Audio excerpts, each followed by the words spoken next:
Cumprimento a todos os meus irmãos com a paz de Jesus. Seja bem-vindo ao estudo da lição da Escola Sabatina número 6. Ele morreu por nós. Antes de começar, vamos orar.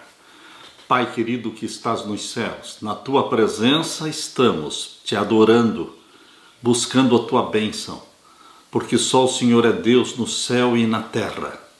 Por favor, querido Pai, é em nome de Jesus que nós pedimos que o Senhor derrame o Espírito Santo sobre nós, abrindo a nossa mente, dando-nos compreensão desta verdade preciosa de que Jesus Cristo morreu por nós, morreu a nossa morte, para que vivamos a vida dele. Pai eterno, abre a nossa mente para compreendermos este mistério da piedade do teu amor. É em nome de Jesus que pedimos. Amém, Senhor. Ele morreu por nós. Logo, não precisamos morrer, porque ele morreu por nós. Ele trocou a vida pela morte, para que você saísse do reino da morte e fosse transportado para o reino da vida, o reino da glória. O verso áureo diz: e assim como Moisés levantou a serpente no deserto, assim também é necessário que o Filho do Homem seja levantado, para que todo o que nele crê tenha vida eterna. João capítulo 3, versos 14 e 15. Na realidade, meu querido irmão, minha querida irmã, na realidade, Jesus se fez serpente quando pregado na cruz, assumindo os nossos pecados. Ali ele estava se tornando pecado. E pecado foi simbolizado pela serpente. Dizem que não se pode evitar a morte nem os impostos. Isso não é totalmente verdade. As pessoas podem evitar impostos, mas não podem evitar a morte. Elas podem ser capazes de adiar a morte por alguns anos, porém mais cedo ou mais tarde a morte sempre vem. E como sabemos que os mortos, tanto justos quanto ímpios, acabam a princípio no mesmo lugar, a esperança então é a ressurreição. Esta é a esperança para todos nós. Como disse Paulo, sem essa esperança, mesmo os que adormeceram em Cristo estariam perdidos. 1 Coríntios 15, 18. O que seria algo um tanto quanto estranho de se dizer daqueles que adormeceram em Cristo? Mas, queridos, quem dormiu em Cristo está salvo, porque existe a ressurreição. A ressurreição de Cristo é central para a nossa fé, pois por meio desta ressurreição de Jesus temos a garantia da nossa ressurreição também. Mas antes que fosse ressuscitado dos mortos, é claro, Jesus Cristo morreu na cruz. É por isso que em meio à agonia do Getsemane, antevendo a sua morte, Jesus orou: agora minha alma está angustiada, e o que direi? Pai, salva-me desta hora?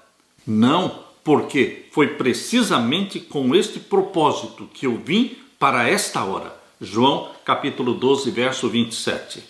E esse propósito, o propósito principal de Jesus ao se tornar um de nós, era morrer na cruz. Nesta semana vamos nos concentrar na morte de Jesus e no significado que esta promessa de vida eterna tem para você e para mim. Na parte de domingo, desde a fundação do mundo, como é que nós entendemos que Jesus Cristo é o Cordeiro de Deus morto desde a fundação do mundo? Queridos, Deus conhece o fim desde o princípio. Deus já sabia que Adão e Eva iriam pecar. E Deus proveu aqui no planeta Terra um lar para o Filho de Deus, para que ele se tornasse um de nós, para que aqui o pecado fosse revelado como satânico, para que aqui no planeta Terra, através da família humana, fosse provado que Deus é amor. Aqui seria revelado o caráter de Deus, tão acusado por Satanás. As acusações feitas por Satanás contra Deus no céu elas permaneceram em pé até que Jesus Cristo morreu na cruz. Porque Jesus Cristo veio realmente para revelar o verdadeiro caráter do Pai. Ele morreu para nos salvar como pecadores? Sim, mas ele morreu para revelar o caráter do Pai e destruir as acusações de Satanás. Queridos, quando Satanás foi expulso do céu, não resolveu o problema do pecado. Satanás sendo expulso com 1/3 dos anjos do céu, a dúvida ainda permaneceu na mente dos anjos não caídos, porque Satanás mascarou as suas verdadeiras intenções e levaram pelo menos 4.000 anos de pecado aqui na terra, até que Jesus Cristo veio e se tornou um de nós, para realmente revelar o verdadeiro caráter do Pai, para que os anjos do céu entendessem quão mau é Satanás. Foi quando Jesus Cristo morreu na cruz que caiu a máscara de Satanás, e então se quebraram os laços de simpatia que ainda existiam entre Satanás e os anjos não caídos no céu. Ali ficou provado que todas as acusações de Satanás contra Deus eram falsas e que a lei de Deus é sim santa, justa e boa. Abra sua Bíblia e vamos ler em Apocalipse capítulo 13. Apocalipse capítulo 13 e o verso 8. Aqui nós lemos: e adoraram-na, falando da besta que subiu do mar, o poder papal. Aqui diz que chegará um tempo, agora nesta última geração, em que o papado será adorado por todos. Todas as nações, todos os governos da terra se prostrarão diante do papado, se submeterão ao papado. É isto que está claramente revelado aqui em Apocalipse 13, falando que o papado vai se recuperar da ferida mortal. Aquela ferida mortal feita contra o papado lá em 1798, com a destituição e prisão do Papa Pio VI. Esta ferida mortal começou a ser curada em 1929 através do Tratado de Latrão, que restaurou o Estado do Vaticano e colocou o Papa como rei de Roma. Queridos, agora nesta última geração, o papado vai ser restaurado, a ferida será curada totalmente. E então vai se cumprir, quando for imposto o decreto dominical, vai se cumprir esta profecia de Apocalipse 13, verso 8. E adoraram-na todos os que habitam sobre a terra, esses cujos nomes não estão escritos no livro da vida do Cordeiro, que foi morto desde a fundação do mundo. Jesus, o Cordeiro morto desde a fundação do mundo, porque quando Deus planejou a criação de Adão e Eva, o pecado já tinha ocorrido no céu. Quando Deus criou Adão e Eva, o pecado já tinha acontecido no céu, a guerra entre Cristo e Satanás, conforme Apocalipse 12, verso 7, a batalha entre Miguel com os seus anjos e o dragão e os seus anjos já tinha ocorrido. Satanás já tinha sido expulso do céu.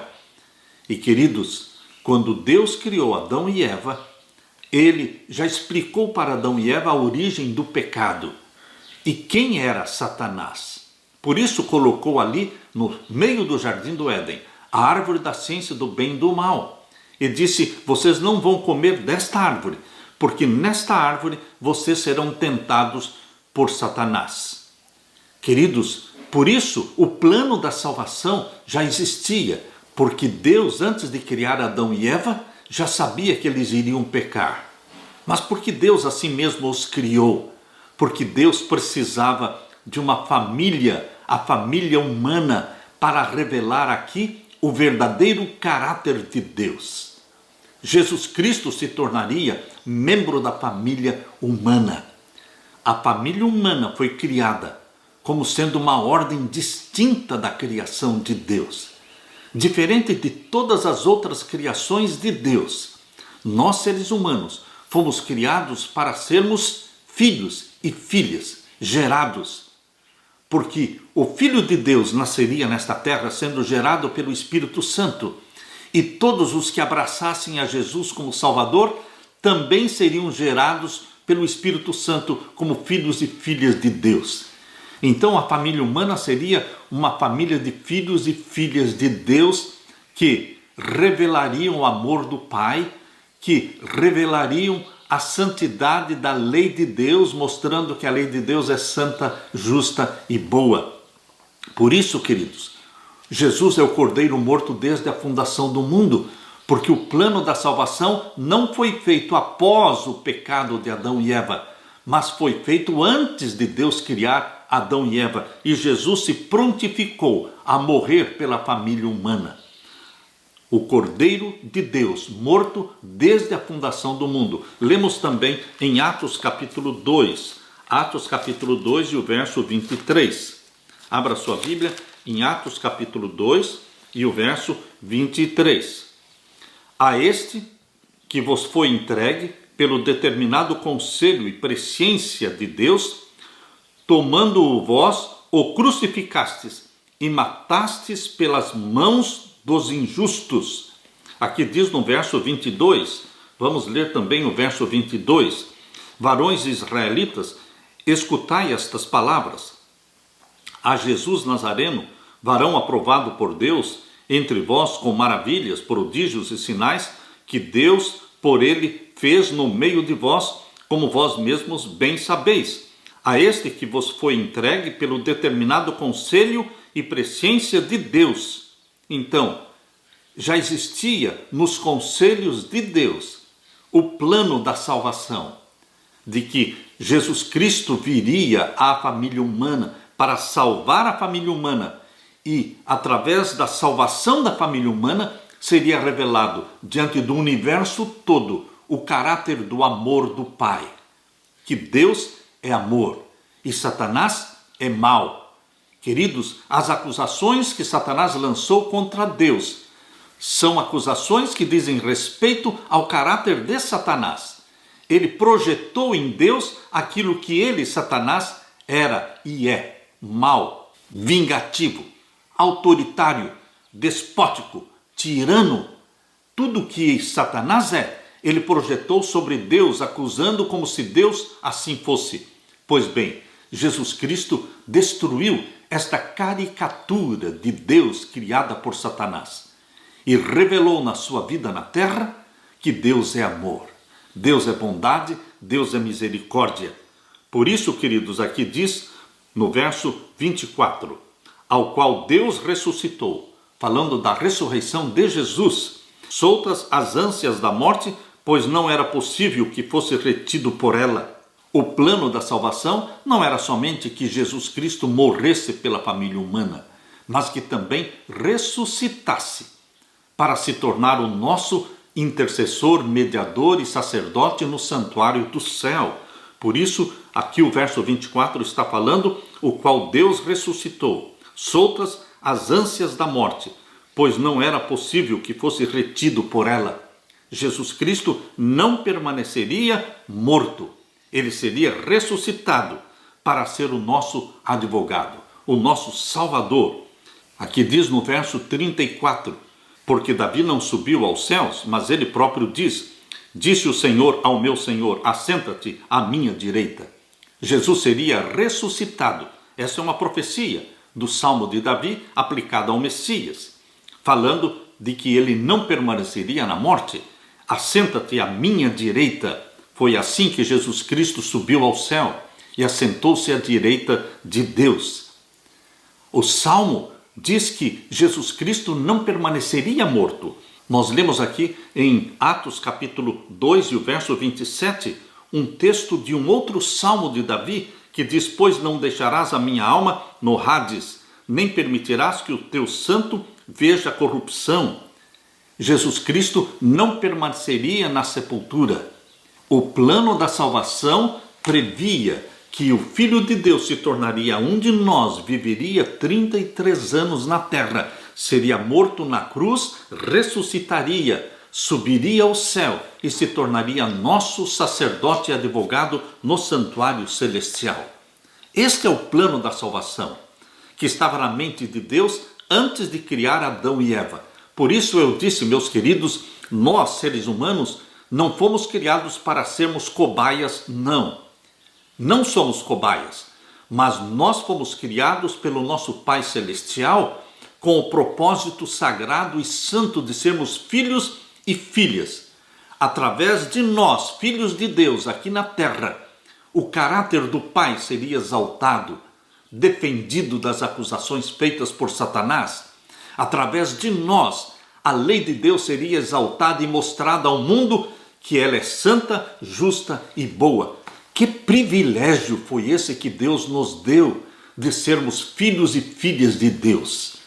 Assim como Jesus é filho de Deus, gerado pelo Espírito Santo no ventre da Virgem Maria, você e eu também somos filhos e filhas de Deus. Que privilégio! Por isso, no novo céu e na nova terra, nós, seres humanos, filhos e filhas de Deus, ocuparemos uma posição superior à dos próprios anjos não caídos. Uma posição superior à dos próprios anjos não caídos. Porque nós vamos estar na posição de filhos e filhas. Como o Filho de Deus, assim nós também somos filhos e filhas de Deus. Aleluia! Lemos também na primeira carta de Pedro, capítulo 1 e o verso 19. Primeira carta de Pedro, capítulo 1 e o verso 19 e 20. Mas com o precioso sangue de Cristo, como de um cordeiro imaculado e incontaminado, o qual, na verdade, em outro tempo foi conhecido, ainda antes da fundação do mundo. Este cordeiro morto foi conhecido antes da fundação do mundo, diz aqui Pedro na sua primeira carta, capítulo 1 e o verso 20. Por quê? Porque o plano da salvação foi feito antes da criação de Adão e Eva, antes deles pecarem no jardim do Éden. Por isso diz o qual, na verdade, em outro tempo foi conhecido. Que tempo é esse? Lá na eternidade, antes de Deus criar o planeta Terra e criar Adão e Eva, já foi conhecido o plano da salvação, o qual, na verdade, em outro tempo foi conhecido, ainda antes da fundação do mundo.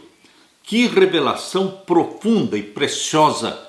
Através do apóstolo Pedro, Deus está nos fazendo esta revelação, mas manifestado nestes últimos tempos por amor de vós. Jesus foi manifestado aqui na terra 4.000 anos depois do pecado de Adão e Eva. Mas aquele plano da salvação já existia desde a eternidade. Meu querido irmão, minha querida irmã, este é o mistério da piedade. Lemos também em Tito, abra sua Bíblia, na carta de Tito, capítulo 1 e o verso 2. Tito, capítulo 1 e o verso 2. Aqui lemos: em esperança da vida eterna, a qual Deus, que não pode mentir, prometeu antes dos tempos dos séculos. Lá na eternidade, antes dos tempos dos séculos, foi feita a promessa de vida eterna para a família humana, para você e para mim, porque Deus planejou nos criar de forma diferente de todos os outros seres criados, uma ordem distinta de filhos e filhas de Deus que resgatariam a honra do nosso Pai Celestial, que exaltariam a lei do nosso Pai. O plano da redenção não foi um pensamento posterior, formulado depois da queda de Adão. Não, ele foi sim o desdobramento dos princípios que desde os séculos da eternidade tem sido o fundamento do trono de Deus. Isto está no livro Desejado de Todas as Nações, página 11. Esse plano foi revelado primeiro a Adão e Eva no jardim do Éden. Gênesis 3,15, a semente da mulher que esmagaria a cabeça da serpente.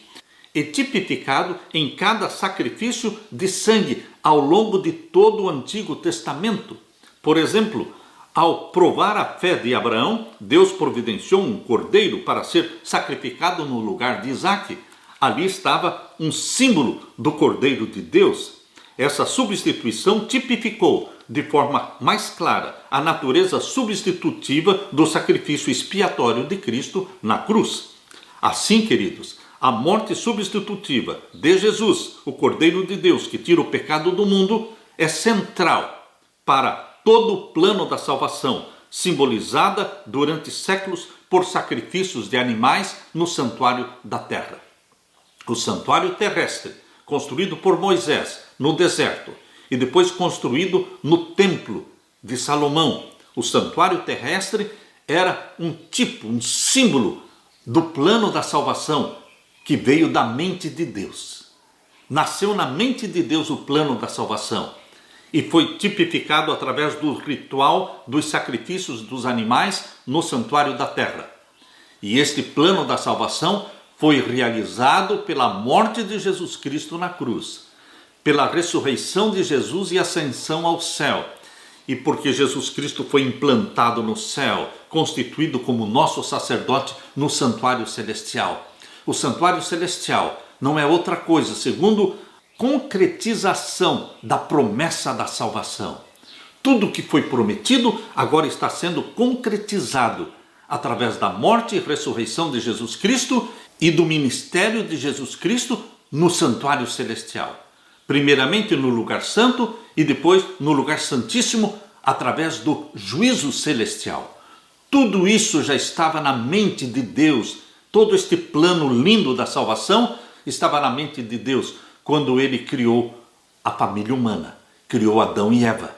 Queridos, Deus nos criou para um propósito santo e sagrado que me alegra. Eu me sinto feliz porque Deus nos escolheu para sermos filhos e através da nossa vida de obediência, de exaltação da lei de Deus, Deus está provando ao mundo inteiro, a todo o universo, que as acusações de Satanás contra a lei de Deus são falsas.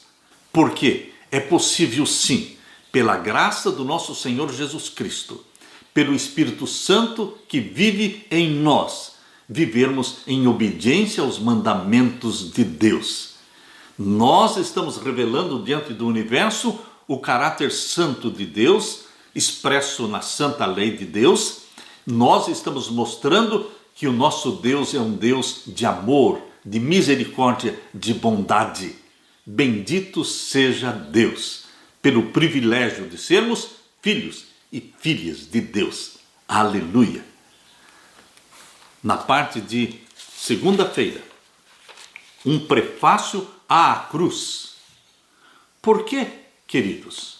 Porque antes da cruz, Jesus antevia a sua morte, porque ele disse várias vezes que seria morto, mas ele antevia também a sua ressurreição no terceiro dia. Várias vezes Jesus disse que ele iria morrer, ele seria traído pelo seu próprio povo, ele morreria, mas que ao terceiro dia ressuscitaria. Ele antevia a sua morte e antevia também a sua ressurreição. Porém, queridos, quando Jesus Cristo estava pendurado na cruz do Calvário, ali ele assumiu os nossos pecados. E ali ele sentiu as agonias da segunda morte. Ali ele sentiu as agonias da morte eterna. Quando ele se tornou pecado na cruz do Calvário. Quando ele se tornou serpente na cruz do Calvário. Porque ali ele estava simbolizando o pecado, que ele assumiu, os nossos pecados. Ali, queridos, ele não conseguia antever a sua ressurreição no terceiro dia. Não mais. Houve uma separação entre Jesus Cristo, que se tornara agora pecado na cruz do Calvário, e Deus. Porque Deus ama o pecador, mas Deus odeia o pecado. Houve uma separação no relacionamento entre o Pai e o Filho, exatamente na cruz do Calvário. Por isso Jesus Cristo morreu sem aquela esperança de ressuscitar no terceiro dia. Mas ele, mesmo nas últimas palavras, ele disse: Pai, nas tuas mãos eu entrego o meu espírito. Ele não antevia a sua ressurreição no terceiro dia, mas ele confiou na misericórdia e na graça do Pai. Na tua mão eu entrego o meu espírito. Vamos abrir a Bíblia em Mateus capítulo 16. Mateus capítulo 16 e os versos 21 a 23. Aqui nós lemos: Desde então começou Jesus a mostrar aos seus discípulos que convinha ir a Jerusalém e padecer muito dos anciãos e dos principais dos sacerdotes e dos escribas, e ser morto e ressuscitar ao terceiro dia. Vocês estão percebendo? Jesus Cristo, ele previa a sua morte na cruz, mas também a sua ressurreição. Mas quando ele estava pendurado na cruz do Calvário, ele não mais previa a sua ressurreição. Queridos, o pecado nosso, colocado sobre Jesus, realmente o separou de Deus. E ele agora sentia as agonias da morte eterna, que o ímpio vai sentir quando ele for morto lá no final dos 1000 anos, a morte eterna. Jesus Cristo sentiu as agonias e angústia desta morte eterna. Queridos, o sofrimento de Jesus na cruz vai além da nossa imaginação. Aqui lemos também em Mateus capítulo 17 e o verso 22. Ora, achando-se eles na Galileia, disse-lhes Jesus: o Filho do Homem será entregue nas mãos dos homens, e matá-lo-ão, e ao terceiro dia ressuscitará. E eles se entristeceram muito. Novamente, eu vou morrer, mas eu vou ressuscitar. E novamente, em Marcos capítulo 9 e o verso 30. Marcos capítulo 9 e o verso 30. Aqui lemos: E tendo partido dali, caminharam pela Galileia, e não queria que alguém o soubesse, porque ensinava os seus discípulos e lhes dizia: o Filho do Homem será entregue nas mãos dos homens, e matá-lo-ão, e morto ele, ressuscitará ao terceiro dia. Novamente, Jesus Cristo antevia sua morte, mas também antevia sua ressurreição. E agora vamos ler Lucas capítulo 18. Lucas capítulo 18, o verso 31 em diante. E tomando consigo os 12, disse-lhes: Eis que subimos a Jerusalém, e se cumprirá no Filho do Homem tudo o que pelos profetas foi escrito, pois há de ser entregue às gentes, escarnecido, injuriado e cuspido, e havendo-o açoitado, o matarão, e ao terceiro dia ressuscitará. E eles ainda nada disto entendiam, e esta palavra lhes era encoberta, não percebendo o que se lhes dizia. Queridos, repetidas vezes, Jesus disse: eu vou morrer, o Filho do Homem será traído e será morto, mas ao terceiro dia ressuscitará. Jesus nasceu e viveu para morrer. Cada passo que ele dava o aproximava do seu grande sacrifício expiatório na cruz do Calvário. Plenamente consciente da sua missão, não permitia que nada e que ninguém o distraísse da sua missão. Na verdade, toda a sua vida foi um prefácio da sua morte na cruz. Isso está no livro Fundamentos da Educação Cristã, página 382. No último ano do seu ministério aqui na terra, Jesus falava de forma cada vez mais explícita aos seus discípulos sobre a sua morte iminente, porém eles pareciam incapazes de aceitar e relutantes quanto à realidade das declarações de Jesus. Imbuídos de falsas noções sobre o papel do Messias, a última coisa que eles esperavam era que Jesus, especialmente como Messias, morresse. Em suma, a falsa teologia deles os levou à dor e ao sofrimento desnecessários. Jesus já havia declarado a Nicodemos: assim como Moisés levantou a serpente no deserto, assim também é necessário que o Filho do Homem seja levantado, para que todo o que nele crê tenha a vida eterna. João capítulo 3, verso 14 e 15. Você se lembra que lá no deserto, todos os que tinham sido picados por víboras estavam morrendo, e quando Moisés, seguindo a ordem de Deus, ele mandou fazer uma serpente de metal, e ele levantou aquela serpente, e todos que olhassem para a serpente seriam salvos, e muitos foram salvos olhando para a serpente. Queridos, o que significa isso? Jesus Cristo, quando fosse levantado na cruz do Calvário, ele se tornaria pecado, se tornaria serpente. Mas quem olhasse para esta serpente levantada na cruz do Calvário seria salvo.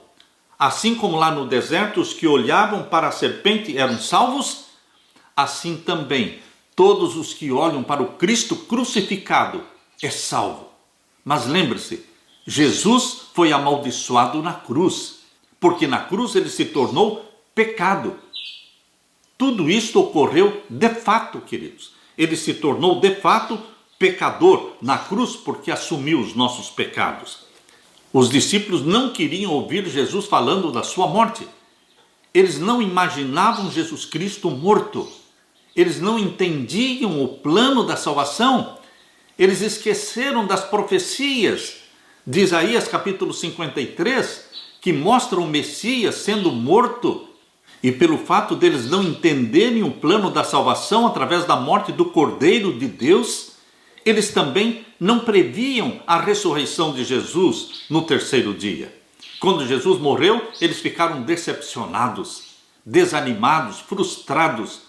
Eles não estavam antevendo a ressurreição de Jesus no terceiro dia. Por isso, a ressurreição de Jesus para eles foi uma surpresa. Queridos, o plano da salvação estava todo delineado, morte e ressurreição, mas eles não compreendiam. Eles estavam cegados por uma falsa teologia, uma falsa compreensão da missão do Messias.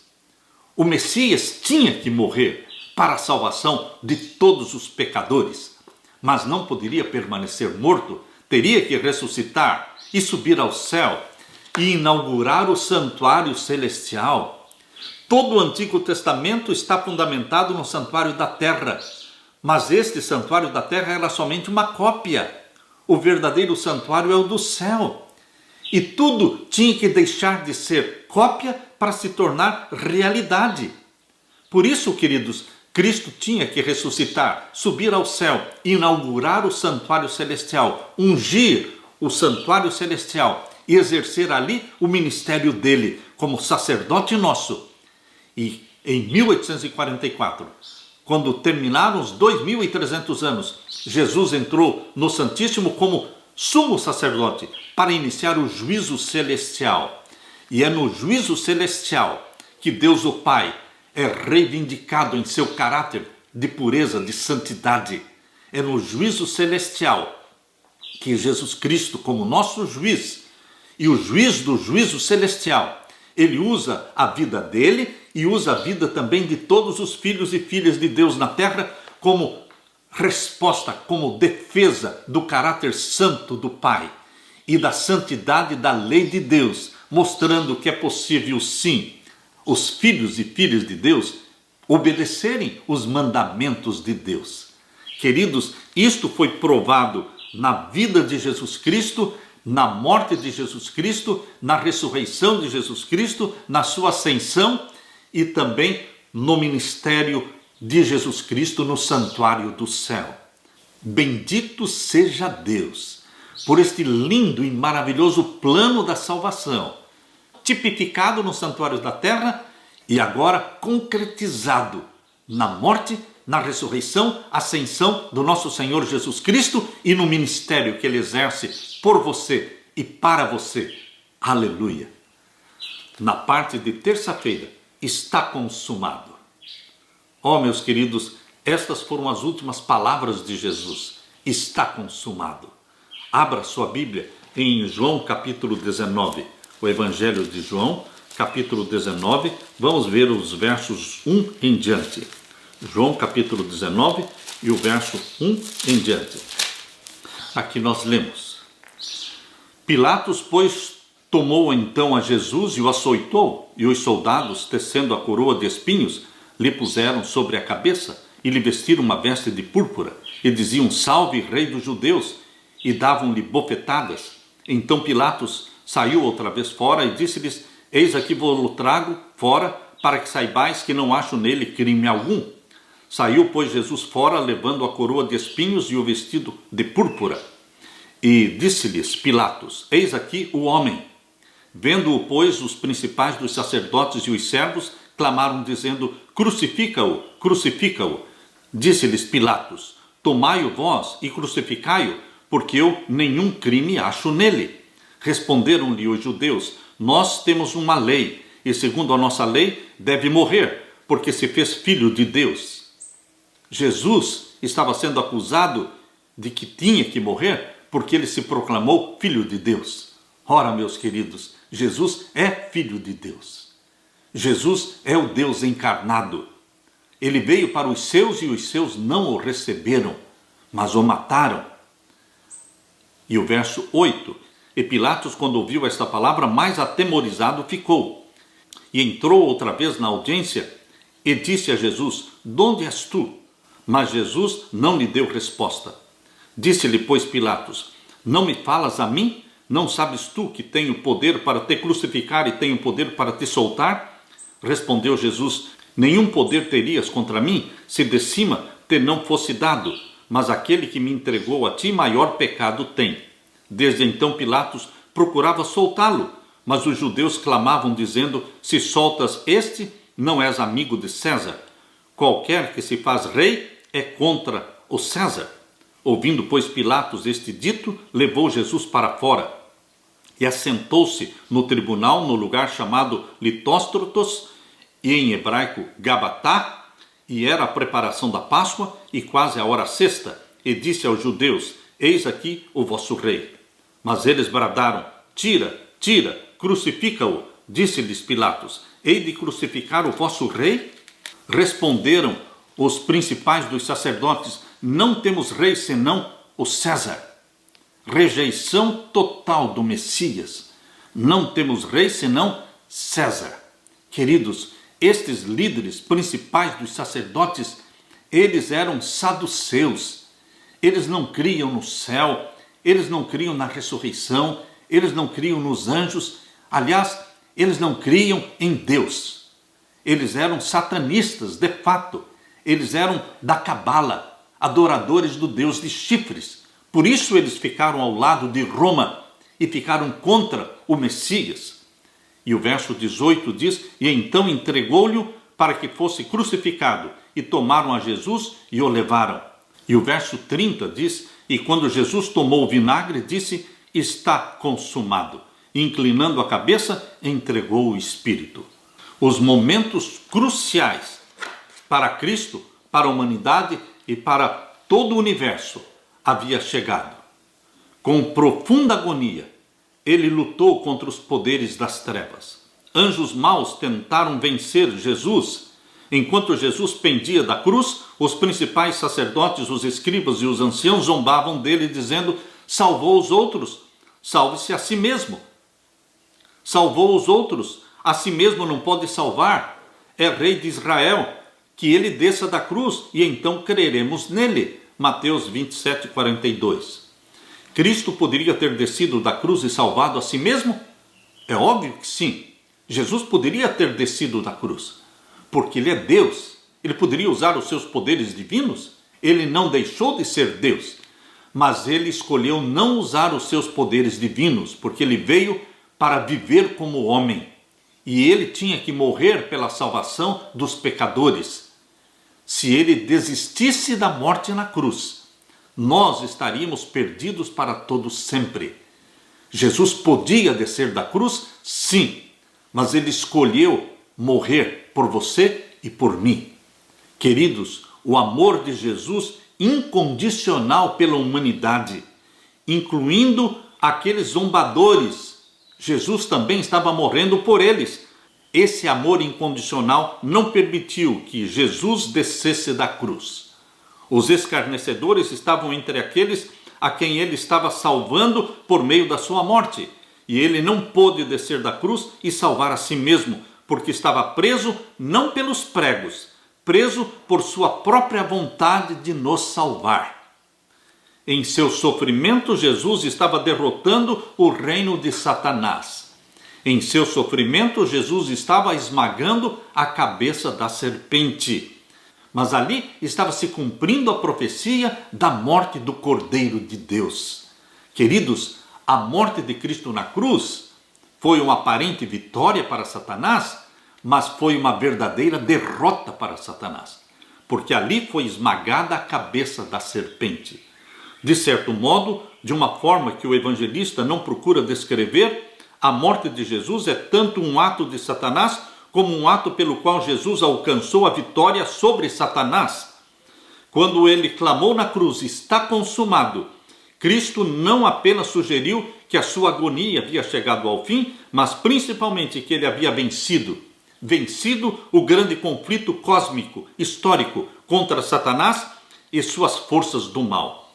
Todo o céu triunfou na vitória do Salvador. Satanás foi ali derrotado, a cabeça dele foi esmagada e soube que o seu reino estava perdido. Queridos, ali, quando Cristo morreu na cruz, Satanás caiu do céu como representante da família humana. Ali, quando Jesus Cristo morreu na cruz, se cumpriu a profecia de Apocalipse capítulo 12. Apocalipse capítulo 12 e o verso 10. E ouvi uma grande voz no céu que dizia: agora chegada está a salvação e a força e o reino do nosso Deus e o poder do seu Cristo. Antes a promessa da salvação era promessa, mas agora Cristo morrendo na cruz não era mais promessa. Cristo concretizou a salvação do pecador. Aleluia! Agora chegada está a salvação e a força e o reino do nosso Deus e o poder do seu Cristo, porque já o acusador de nossos irmãos é derribado, o qual diante do nosso Deus os acusava de dia e de noite. Nunca mais Satanás retornou ao céu, porque antes de Cristo morrer na cruz, ele ia ao céu nos concílios celestiais, como está muito bem explicado ali em Jó capítulo 1 e Jó capítulo 2. Mas quando Cristo morreu na cruz, ele foi derrubado do céu como representante da família humana, como acusador dos irmãos de Cristo, e nunca mais para lá retornou, porque Jesus Cristo hoje é o seu e o meu representante. Aleluia, aleluia. Jesus Cristo, quando disse está consumado, esmagou a cabeça da serpente, morreu como um vitorioso. Aleluia, meu querido irmão, louvado seja Deus por Jesus Cristo não desistir de nós. Ele conquistou para nós e para o universo a maior e a mais gloriosa vitória. Aleluia. Na parte de quarta-feira, ele morreu por nós. Alguém tinha que morrer porque a lei foi transgredida, o pecado surgiu. Adão e Eva pecaram e nós herdamos dos nossos pais uma natureza pecaminosa. Queridos, não havia esperança para nós pecadores se alguém não morresse por nós. Mas Jesus Cristo morreu por você. João capítulo 3. João capítulo 3, vamos ler o verso 14 até o verso 18. João, o Evangelho capítulo 3, o verso 14 até o verso 18. Aqui nós lemos: e como Moisés levantou a serpente no deserto, assim importa que o Filho do Homem seja levantado. Estão vendo o paralelo que a palavra de Deus nos faz entre a serpente levantada no deserto e a serpente levantada na cruz do Calvário? Por quê? Jesus Cristo, meu amado Salvador, é chamado de serpente ao ser levantado na cruz do Calvário, porque ali ele se fez pecado. Pecado é sinônimo de Satanás, é sinônimo de serpente. Ali ele se tornou, de fato, pecado, por causa dos nossos pecados. E como Moisés levantou a serpente no deserto, assim importa que o Filho do Homem seja levantado, para que todo aquele que nele crê não pereça, mas tenha vida eterna. Assim como no deserto os que olhavam para a serpente eram salvos, assim também todos os que olham para a cruz de Cristo também serão salvos, serão perdoados. E aqui diz o verso 16: porque Deus amou o mundo de tal maneira que deu o seu Filho unigênito, para que todo aquele que nele crê não pereça, mas tenha vida eterna. Porque Deus enviou o seu Filho ao mundo, não para que condenasse o mundo, mas para que o mundo fosse salvo por ele. Verso 18: quem crê nele não é condenado, mas quem não crê já está condenado, porquanto não crê no nome do unigênito Filho de Deus. E a condenação é esta, que a luz veio ao mundo, e os homens amaram mais as trevas do que a luz, porque as suas obras eram más. Mas nós, os filhos e filhas de Deus, nós amamos a luz. Nós somos do reino da luz. E queridos, Nós somos representantes de Deus na terra. A missão de Jesus era revelar o Pai e a santidade da sua lei diante do mundo todo. E a missão sua como filho e filha de Deus, será que é outra? Não, é a mesma missão, revelar o nosso Pai ao mundo, o amor e a misericórdia do Pai, e exaltarmos a lei do nosso Pai como santa, justa e boa. Nós lemos também, queridos, em Romanos 6, 23. Abra sua Bíblia em Romanos capítulo 6, 23. Aqui lemos: porque o salário do pecado é a morte. Este seria o nosso destino? Somos pecadores? Deveríamos morrer? Porque o salário do pecado é a morte. Mas o dom gratuito de Deus, o presente de Deus que nos veio pela graça divina, é a vida eterna. Por quem? Através de quem? Por Cristo Jesus, nosso Senhor. Este é o plano da graça divina que nos alcançou quando Jesus chegou ao Rio Jordão para ser batizado por João Batista. Ele exclamou: eis o Cordeiro de Deus que tira o pecado do mundo. João 1:29. João reconheceu Cristo como Cordeiro antitípico para quem apontavam os verdadeiros sacrifícios do santuário terrestre. Mas sacrifícios de animais não podiam tirar pecados por si mesmos. Hebreus capítulo 10, verso 4. Eles ofereciam apenas perdão condicional que dependia da eficácia do futuro sacrifício de Cristo na cruz. Todo o perdão concedido durante os longos séculos do Antigo Testamento, todo aquele perdão concedido no Antigo Testamento era uma promessa condicional, dependendo da morte do Cordeiro de Deus na cruz do Calvário. Se Jesus não morresse, não existiria graça para aqueles que tinham sido perdoados no Antigo Testamento. Se Jesus não morresse na cruz, aqueles que já estavam no céu, como Moisés, como Elias, como Enoque, eles teriam que voltar para a terra, porque não existiria salvação para eles. Queridos, Moisés, Elias, Enoque, eles foram levados para o céu como uma amostra daquilo que aconteceria na cruz do Calvário. A graça de Deus prometida no Antigo Testamento se tornaria realidade quando o Filho de Deus nascesse na terra e morresse por nós. Mas se ele desistisse de morrer por nós, não existiria graça e nenhum pecador poderia permanecer no céu. Por isso Moisés, Elias, Enoque teriam que deixar o céu. Bendito seja Deus pela graça que foi escancarada, a porta da graça foi escancarada na cruz do Calvário, quando Jesus Cristo consumou o plano da salvação. Por isso João capítulo 3, verso 16 diz: porque Deus amou o mundo de tal maneira que deu o seu Filho unigênito, para que todo aquele que nele crê não pereça, mas tenha vida eterna. Não é mais promessa, é a certeza da salvação através do Filho de Deus que não seria morto, mas que já tinha morrido por nós, que já tinha ressuscitado por nós. Bendito seja Deus. Jesus, aquele que criou o cosmos, porque em João capítulo 1, verso 1 a 3, diz que Jesus, o Verbo, é Deus. E ele foi quem criou todas as coisas, diz em João capítulo 1, verso 1 a 3. Ele se ofereceu por nós, um sacrifício pelos pecados, para que não sofrêssemos a justa condenação. Essa é a grande promessa do Evangelho. Deus amou o mundo de tal maneira que deu seu Filho unigênito para morrer por nós. Mas nunca devemos esquecer que Cristo se ofereceu voluntariamente em nosso favor. Martinho Lutero se referiu à cruz como o altar no qual ele, Cristo, consumido pelo fogo do amor sem limites, que ardia em seu coração, apresentou o sacrifício vivo e santo do seu corpo e do seu sangue ao Pai com fervorosa intercessão, alto clamor e lágrimas ardentes e angustiantes. Queridos, Cristo morreu uma vez por todas. Só uma vez ele morreu. Hebreus capítulo 10, verso 10. Uma vez para sempre. Hebreus capítulo 10, verso 12. Pois seu sacrifício é todo suficiente e nunca perde o poder. E há mais.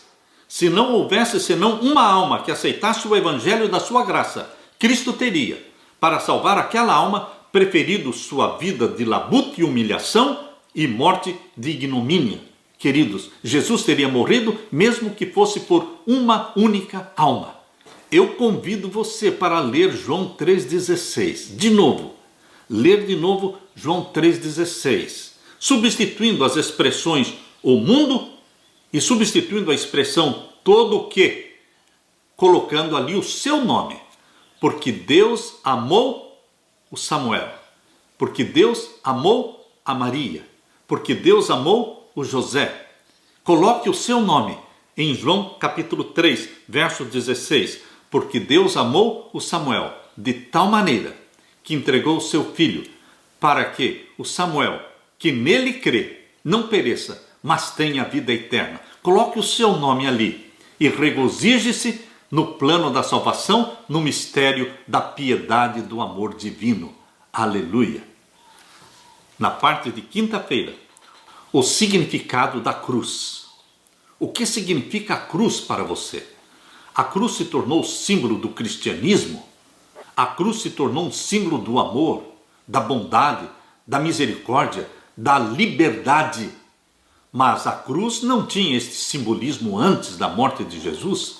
A cruz era algo vergonhoso, porque a palavra de Deus diz, lá na primeira carta de Paulo aos Coríntios, capítulo 1, abra sua Bíblia, a primeira carta de Paulo aos Coríntios, capítulo 1, vamos ver aqui o verso 18 a 24. Aqui nós lemos: porque a palavra da cruz é loucura para os que perecem, mas para nós que somos salvos é o poder de Deus. Porque está escrito: destruirei a sabedoria dos sábios, aniquilarei a inteligência dos inteligentes.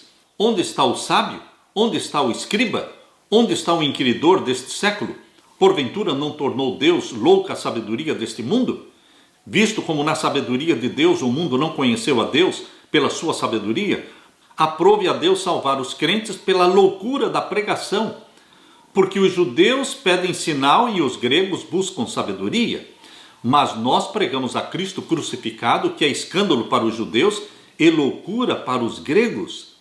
Mas para os que são chamados, tanto judeus como gregos, lhes pregamos a Cristo, poder de Deus e sabedoria de Deus. Queridos, Jesus Cristo é a sabedoria de Deus.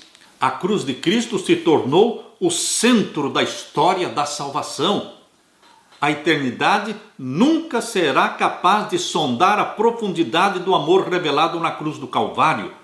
Foi lá que o amor infinito de Cristo e o egoísmo sem medida de Satanás se encontraram face a face. Ali na cruz, de um lado, o amor infinito de Jesus Cristo, e do outro lado, o egoísmo sem medida de Satanás. Ali se encontraram face a face. Cristo não sofreu apenas a morte natural que todo ser humano tem que enfrentar. Ele morreu a segunda morte, para que todos os que o aceitarem nunca tenham que experimentar a segunda morte. Jesus não morreu na cruz a morte natural que todo ser humano tem que enfrentar. Estou repetindo, Jesus morreu na cruz a segunda morte, porque todos os que aceitam a Jesus como Salvador não passarão pela segunda morte. A segunda morte no lago de fogo e enxofre. Nós não vamos passar por essa segunda morte, porque Jesus morreu a segunda morte por você e por mim. Aleluia! Sobre o significado da cruz, há vários aspectos importantes. Primeiro, a cruz é a revelação suprema da justiça de Deus contra o pecado. Em segundo lugar, a cruz é a revelação suprema do amor de Deus pelos pecadores. Em terceiro, a cruz é a grande fonte de poder para quebrar as cadeias do pecado. Quarto, a cruz é a nossa única esperança de vida eterna. E quinto, a cruz é o único antídoto contra uma futura rebelião no universo. A cruz de Cristo. Loucura para os que perecem, mas para nós que somos salvos, é o poder de Deus. 1 Coríntios 1:18. Queridos, a palavra grega para loucura está ligada à palavra idiota, isto é, a pregação da cruz. A cruz de Cristo é idiotice, segundo a sabedoria deste mundo. A sabedoria mundana não pode conhecer Jesus, nem a salvação que ele nos oferece por meio da sua morte na cruz do Calvário. Mas para você e para mim, para nós que somos salvos, a cruz é o sinal da nossa libertação, da nossa liberdade em Cristo Jesus. Porque o apóstolo Paulo diz, na sua primeira carta aos Coríntios, capítulo 2, e o verso 2, ele diz: porque nada propus saber entre vós, senão a Jesus Cristo e este crucificado. No livro Evangelismo, na página 185, nós lemos Cristo crucificado, Cristo ressurgido, Cristo assunto ao céu, Cristo vindo outra vez. Deve ser a nossa mensagem. Evangelismo, página 185. Eu repito, meus queridos, pense nisso, medite nisso. Cristo crucificado, Cristo ressurgido, Cristo assunto ao céu, Cristo vindo outra vez, deve ser a nossa mensagem. E no livro ainda, Evangelismo, na página 187, nós lemos: exaltai o homem do Calvário. Exaltemos o homem do Calvário, cada vez mais alto, porque existe poder na exaltação da cruz de Cristo. Exalte a cruz de Cristo na sua vida. Nós vivemos por Jesus Cristo. Nós morremos por Jesus Cristo. Porque, como disse Paulo, para mim o viver é Cristo e o morrer é lucro. Você e eu, como Paulo, podemos também falar o que ele falou na primeira carta aos Coríntios, capítulo 2, verso 2. Porque nada me propus saber entre vós, senão a Jesus Cristo e este crucificado. O Jesus crucificado e ressurreto, assunto ao céu e prestes a voltar para nos buscar. Este é o tema central da nossa vida. Aleluia! Que Deus dê para você esta bênção da salvação em Jesus Cristo e a bendita esperança de que Ele vai voltar para nos redimir e nos resgatar e nos arrebatar para o céu. Bendito seja Deus Pai pelo plano da salvação. Deixo com vocês a certeza da salvação em Jesus Cristo. Deixo com vocês a paz que só o meu Jesus pode dar. Amém.